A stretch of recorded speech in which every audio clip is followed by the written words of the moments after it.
بسم اللہ الرحمن الرحیم۔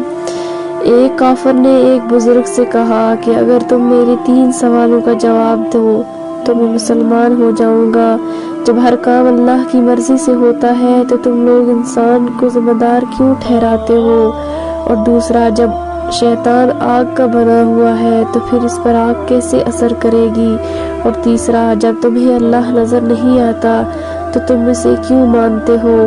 بزرگ نے اس کے جواب میں پاس پڑا مٹی کا ڈھیلا اٹھا کر اس کو دے مارا، اور اس کو اس بات پر بہت غصہ آیا اور اس نے قاضی کی عدالت میں بزرگ کے خلاف مقدمہ دائر کر دیا۔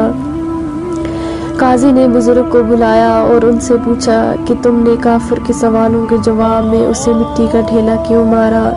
بزرگ نے کہا کہ اس کے 3 سوالوں کا جواب ہے۔ قاضی نے کہا وہ کیسے؟ بزرگ نے کہا کہ ان کے سوال کا جواب ہے کہ میں نے یہ مٹی کا ڈھیلا اللہ کی مرضی سے اسے مارا تو یہ اس کا ذمہ دار مجھے کیوں ٹھہراتا ہے؟ اور دوسرے سوال کا جواب یہ ہے کہ انسان تو مٹی کا بنا ہے، پھر اس پر مٹی کے ڈھیلے نے کیسے اثر کیا؟ اور تیسرے اور آخری سوال کا جواب ہے کہ اسے درد نظر نہیں آتا تو اسے محسوس کیوں ہوتا ہے؟